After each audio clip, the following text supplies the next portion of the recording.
Olá, neurótico! Seja muito bem-vindo para mais um vídeo. Dando continuidade sobre o nosso aparelho psíquico, vamos entender um pouquinho sobre a segunda tópica, o modelo estrutural que Freud também desenvolveu.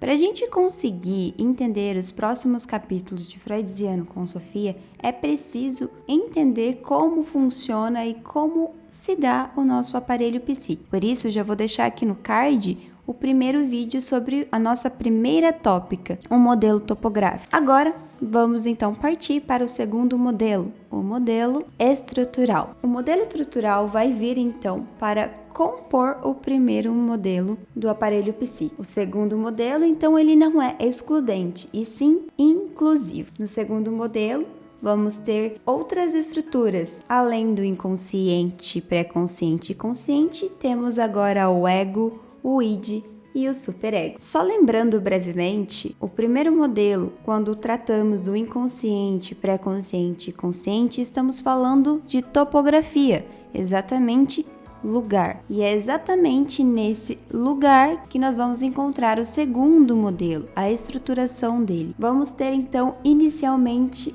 o id, que é a nossa forma mais primária e primitiva.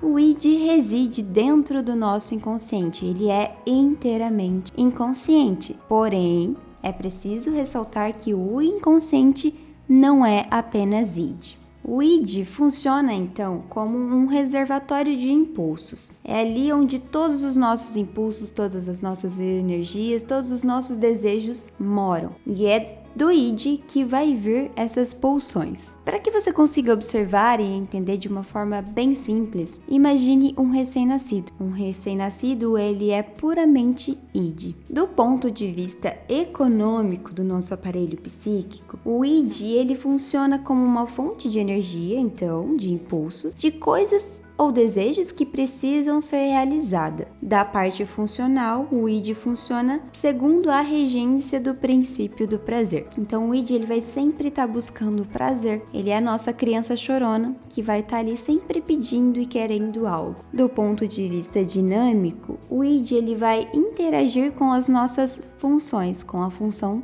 do nosso ego e vai conflitar com as funções do superego, buscando então realizar os seus desejos sem olhar para as imposições ou consequências limitantes desse desejo. Quando a gente caminha um pouquinho mais, então agora nesse modelo estrutural, a gente encontra o superego que vai ficar localizado no pré-consciente. O superego ele vai desenvolver uma função ali que vai interagir diretamente com o ego para complementar e estabelecer um controle sobre a nossa criança chorona.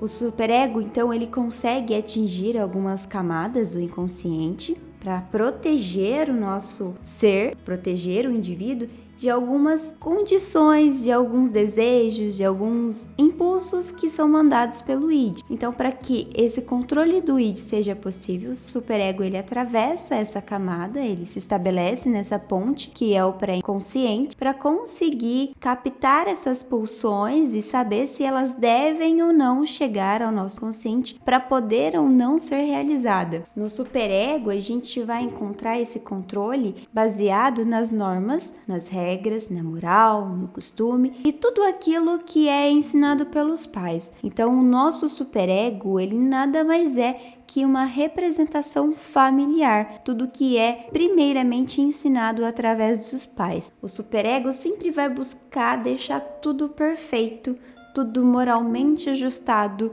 tudo sempre certinho. O superego é aquela instância que vai punir se você fizer algo errado. Sabe aquela angústia que você sente quando comete algo que você acha que não deveria ter cometido? Exatamente. Esse é o seu superego agindo sobre você e te punindo por ter desobedecido ou ter realizado aquele desejo, ter atendido aquele pedido daquela criança chorona.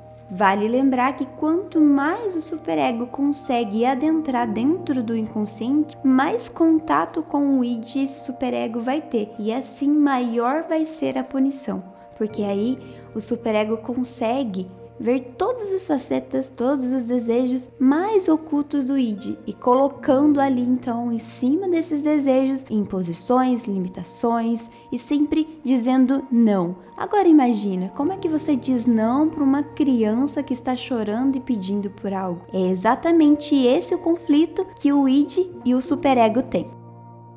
Agora indo para a última instância do nosso modelo estrutural que Freud desenvolveu, a gente chega então na finalização dessa camada do nosso aparelho psíquico, que é o ego. O nosso ego, ele vai ser localizado no nosso consciente. O ego, ele surge exatamente das nossas pulsões inconscientes. Lá dos nossos desejos, lá do nosso id, é por conta do id que existe o ego. A construção e o andamento do nosso ego, ele se dá na nossa primeira infância. Lembra que eu falei que o nosso superego, ele vai ser composto pelas regras, normas, morais e principalmente pelos ensinamentos dos nossos pais? Exatamente. É daí que vai surgir o ego, então. Por que o ego em si existe? O ego, basicamente, é o nosso ser.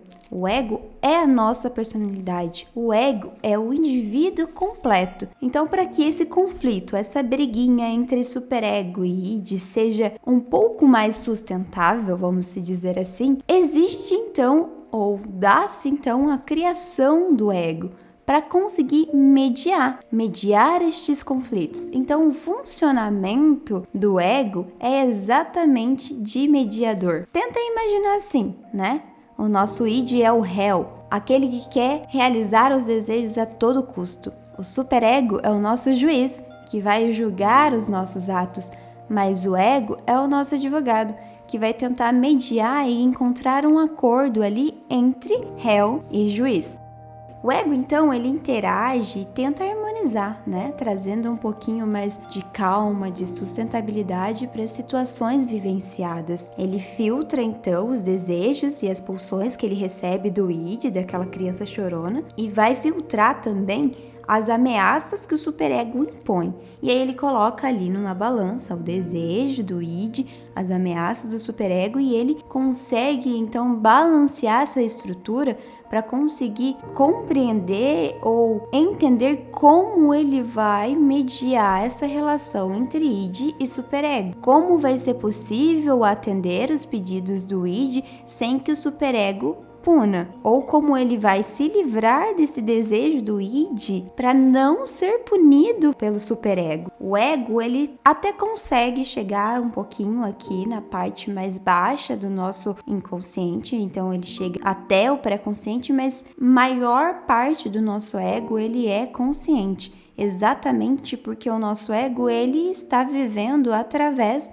da nossa realidade, enquanto o id, ele não é realidade. Id não tem nem noção do que é realidade, ele só tem desejos e ele só busca cumprir esses desejos.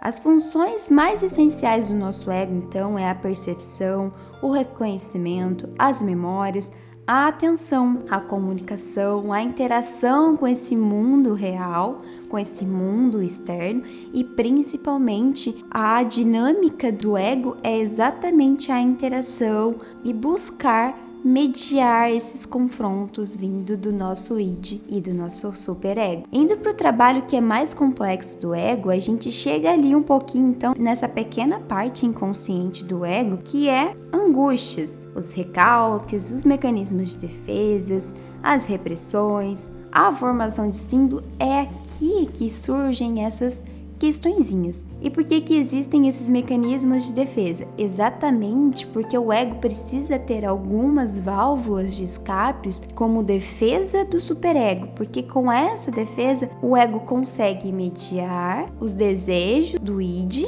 e consegue dar uma burlada, vamos se dizer assim, no nosso superego. E quando isso não é possível, ou quando esses mecanismos de defesa não são bem estabelecidos, aí acontece os sintomas que chamamos então de angústias, depressão, ou a pessoa deprimida, ou algum distúrbio, algum transtorno, as síndromes. E é por isso que o nosso ego, ele precisa ter uma boa formação vinda lá de trás, desde a nossa infância, na construção do nosso ego, ele precisa ser muito bem estruturado para que a sua representação e estruturação do indivíduo se torne então a sua personalidade sem algum tipo de problema, algum tipo de transtorno, para fazer com que esse indivíduo seja apenas um neurótico normal. Então, o nosso ego, ele vai compor a nossa identificação, ele vai compor o que somos e a nossa real personalidade. O princípio que vai reger o nosso ego é o princípio da realidade, exatamente o mundo real. E principalmente para conseguir lidar com o princípio do prazer, que rege todos os desejos do nosso id. Então, fazendo um resuminho de toda a nossa explicação, a gente vai ter então o nosso id, que é a nossa criança chorona, a criança que busca realizar o desejo sem se importar com as consequências. E todos os nossos desejos, todas as nossas vontades, todos os nossos sonhos e anseios vão vir do nosso id. E aí a gente encontra então uma barreira, o primeiro conflito, que é o superego, composto pelas normas, pelas regras, pelas morais, que sempre se atualiza conforme o local que o indivíduo vive e com quem convive, e é a instância que vai punir desejos que não são bem vistos moralmente ou que não se encaixam dentro dessas normas e regras. E aí, finalizando, a gente então tem o ego para conseguir mediar e diminuir as tensões que são causadas pelos conflitos entre o id e o superego. E assim a gente consegue estabelecer uma personalidade, consegue desenvolver características únicas de cada indivíduo. Essa então foi o segundo modelo estrutural que Freud desenvolveu para conseguir explicar um pouquinho do que é a nossa mente humana. Espero que você tenha gostado e até a próxima, neurótico!